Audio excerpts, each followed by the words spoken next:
She said, "I'm not ready for a serious relationship after a year of being together."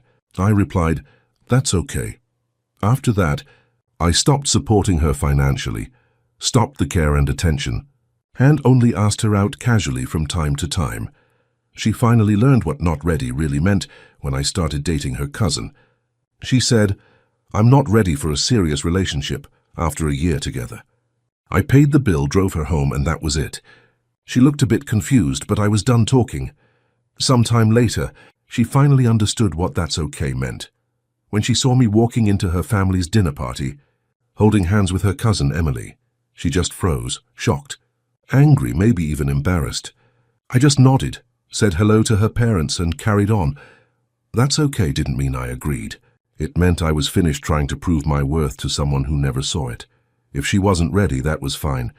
I just didn't realize I'd end up finding someone who actually was, in her own family. When I met Laura, it felt easy. She was funny, warm, and had that calm confidence that draws you in without trying. We met through mutual friends at a small birthday dinner, and I remember thinking how different she seemed from everyone else there. Quiet, but not shy. I was the one who made the first move. Texted her the next day, asked her out for coffee. One date turned into dinner, then into weekends spent together. I drove everywhere, paid for everything, and honestly, I didn't mind. I liked taking care of things. It felt good to make her happy. The first few months were perfect. We went on road trips, tried new restaurants, watched shows together. She laughed at my bad jokes. I remembered every small date. Our first coffee, the first movie, even the day she told me her favorite dessert. I thought being that attentive would mean something. She never really posted pictures of us, but she said she liked to keep her private life off social media. I believed her. I thought it was mature. In hindsight, it was one of the first signs that the relationship wasn't as balanced as I wanted to think. Around the 6th month, things started shifting. She mentioned money being tight, rent going up, and how stressful work had become. I wanted to help, so I did. I started paying for her groceries here and there, covering bills when she was short on cash. Eventually, I began transferring money for her rent because she said I earned more and it made sense. It didn't feel like a big deal. I figured that's what people do when they care about each other. It snowballed fast. She'd mention needing a new phone, a new bag, or help with her car payment, and I'd step in. Every time she'd say something like, "You're seriously the most supportive person I know." And that was enough to make me feel useful. At some point, I became her problem solver. When she had issues at work, I'd stay up helping her draft emails. When she fought with her parents, I'd listen for hours. When her friends upset her, I'd drive over just to calm her down. I told myself that's what good partners do. But over time, I just turned into someone she expected to be there, not someone she really noticed. I noticed she started avoiding certain topics, especially the future. Every time I brought up plans like maybe traveling together or talking about moving in, she'd deflect. "Let's not plan too far ahead," she'd say. "I just want to live in the moment." She also kept me separate from her circle. I met her friends once or twice. She never invited me to meet her family. I'd already introduced her to mine, and most of my friends knew about us. I should have seen it then. The signs were all there. The one-sided effort, the emotional distance, the quiet excuses. But I kept convincing myself she just needed time. That if I kept showing up, kept proving I was reliable, she'd eventually meet me halfway. You don't notice it at first, but when you're always the one giving, you start to feel empty. You don't notice it right away, but one day you wake up and realize you've built a life around someone who wouldn't even notice if you stopped trying. By the end of that year, I was drained. I was working longer hours to afford everything, barely seeing my own friends, and constantly adjusting my life to make hers easier. But when I thought about taking a step back, I felt guilty, like pulling back would make me the bad guy after everything I'd given. Looking back, I think that's what made her final words hit so hard. After everything, after every dinner, every bill, every ride, every late-night talk, and to hear, "I'm not ready for a serious relationship," was less about the words and more about what they meant. It's not that she didn't want a relationship, just not one with me. And that realization didn't come with anger. It came with silence. Because deep down I already knew the truth. I just didn't want to say it out loud. It was just another Thursday. I had just helped Laura deal with a small crisis. She'd been stressing over a work presentation that went wrong, and I spent hours walking her through how to fix the report, checking her slides, even rewriting some of it with her. She thanked me, kissed my cheek, said I was the most patient guy ever. After dinner, I asked her if we could talk about something serious, just a talk. We had been together for a year, and I wanted to know where things were heading. I wasn't asking for marriage or anything huge. I just wanted to know if she saw a future in this, or if I was just part of her present. She got quiet, didn't even look up from her phone. Then she sighed, set it down and said, "Ryan, I'm not ready for a serious relationship." It didn't sound emotional. It sounded like a statement she had practiced. Calm, polite, final. I didn't say anything for a few seconds. Inside it just felt heavy. Not anger, not heartbreak. More like being tired of pretending it was working.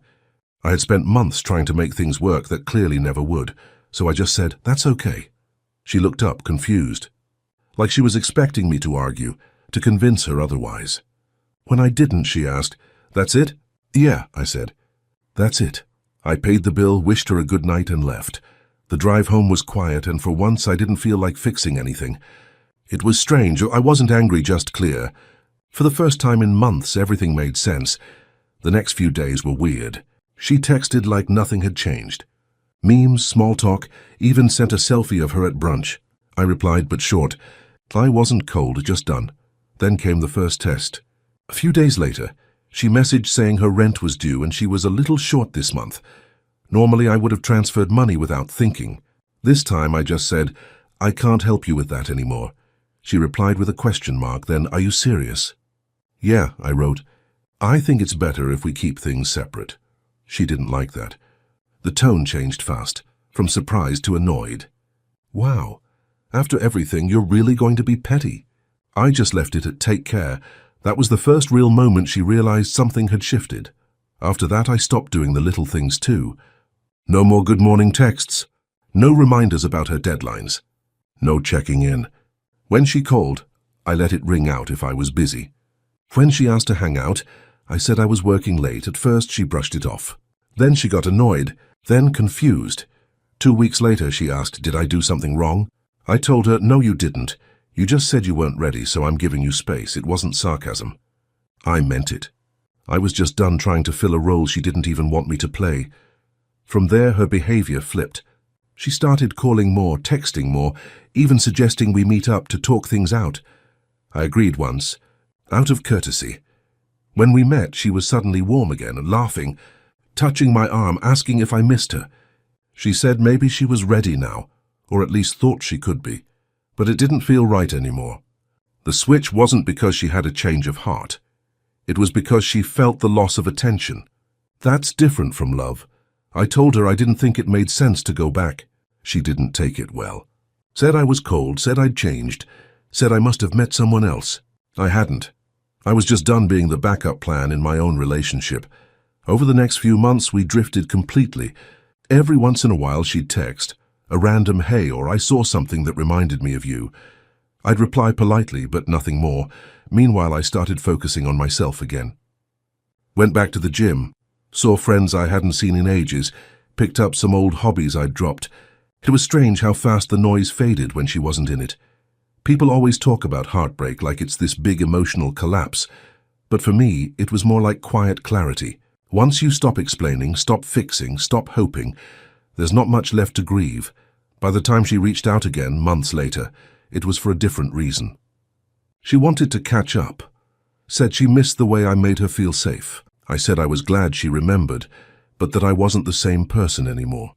She didn't understand that "that's okay" wasn't passive. It was a boundary, a line I should have drawn long before she said those words. And that's what made what came next so strangely satisfying. Not because it was revenge, but because it was real closure. It had been around 4 months since Laura and I stopped talking. By then, I wasn't angry anymore, just indifferent. I'd moved on with my routine, spent more time at the gym, focused on work, caught up with friends. For the first time in a long while, I felt like myself again. One weekend, I stopped by a small cafe downtown to meet an old co-worker. While waiting for him, I ran into someone familiar, Emily, Laura's cousin. I'd met her once at a small family dinner early in our relationship. She was the quiet one that night, polite but reserved. She recognized me first. "Ryan. Hey, long time no see." We talked for a few minutes, mostly small talk. It was surprisingly comfortable. No tension, no weirdness. She mentioned she'd just started a new job nearby and that she often came to this cafe to work. We exchanged numbers, nothing more than friendly. At first, we'd text about random things, work, movies, weekend plans. Then we started grabbing coffee together every so often. It wasn't planned, it just happened naturally. There was no flirting, no pressure. It was nice to talk to someone who listened and didn't expect anything. Over time, it became clear how different she was from her cousin. Emily paid for her own coffee, offered to split the bill at lunch, asked how my week was instead of talking about hers the whole time. She didn't take things for granted. When I told her a bit about what happened with Laura, she didn't comment much. Just said, "Sometimes people like the idea of being cared for more than the person who's doing the caring." That line stuck with me. A few weeks later, she invited me to a small get-together with her friends. It felt easy. No pretending, no walking on eggshells. I could actually be myself. By the time we started dating, it didn't even feel like something new. It felt like the natural next step. We were careful at first, mostly because of the obvious connection. The real twist came at her uncle's birthday dinner. Laura's father. I didn't plan to go. Emily asked if I was comfortable with it, and honestly, I was. I wasn't trying to prove anything. I just didn't want to keep hiding a relationship that was healthy and real. We walked in together, hand in hand. Laura was there. I didn't know until the moment we stepped through the door. She froze when she saw us. The entire room went quiet for a few seconds. You could almost hear the gears turning in her head. She didn't say anything, and neither did I. Emily greeted everyone like normal. I just nodded politely and found a seat. It wasn't awkward for long. People went back to talking and eating, though I noticed Laura glancing our way a few times. That moment wasn't about revenge. It wasn't a plan or a setup. It was just timing, and maybe a bit of irony. When she said she wasn't ready for a serious relationship, I believed her. What I didn't realize was that she meant she wasn't ready with me. And that's fine, because I found someone who was, and it happened to be someone who already knew who she was and didn't need me to fix anything. Sometimes one thing ends and another just starts. No big lesson, just timing. After that dinner, things settled naturally. Laura didn't reach out and I didn't expect her to. There wasn't anything left to say. Whatever needed to be said was already done months ago, through silence, choices, and the way both of us moved on. I heard from a mutual acquaintance later that she was upset about how things turned out. That's fair. I guess I would have felt the same if things were reversed. But I didn't feel guilty or proud, just done. Emily and I kept seeing each other. Slowly, comfortably. We built something that didn't depend on one person giving more than the other. We share costs, plans, time, everything. It's not about control or independence. It's about balance. Sometimes I catch myself comparing the two relationships, not out of bitterness, but as a reminder of how much I've learned. When someone says they're not ready for a serious relationship, believe them. Don't wait around hoping they'll change their mind. They're telling you, in the clearest way possible, that they don't see you as part of their ready. Then love doesn't mean constantly proving your worth. The right person won't need evidence. They'll already see it. I don't think what happened was revenge.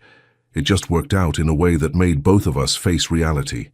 She learned that taking people for granted has consequences. I learned that walking away quietly can be more powerful than trying to fix what's already broken. Now things are simple. Emily and I still see each other regularly. We cook dinner together, go for walks, make plans for small trips. It's not perfect, but it's honest. Sometimes I still think about that night.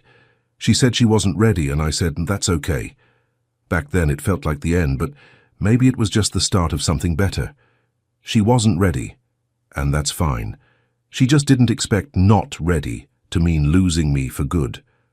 And somewhere in that space between letting go and being free, I found someone who was ready. Zan ipeks të Theos is your destination for real-life stories filled with drama, emotion, and unforgettable twists. From family chaos, relationship conflicts, to shocking plot twists, Ready Story, we bring you storytelling that keep you hooked from start to finish. Here, we dive deep into family drama, betrayal, relationships, dilemmas, revenge, and justice story. AITA update, shocking confessions, emotional, dramatic storytelling, real Ready stylish with unexpected twists. If you love gripping story that make you think, feel, and react, welcome to Unexpected Tales.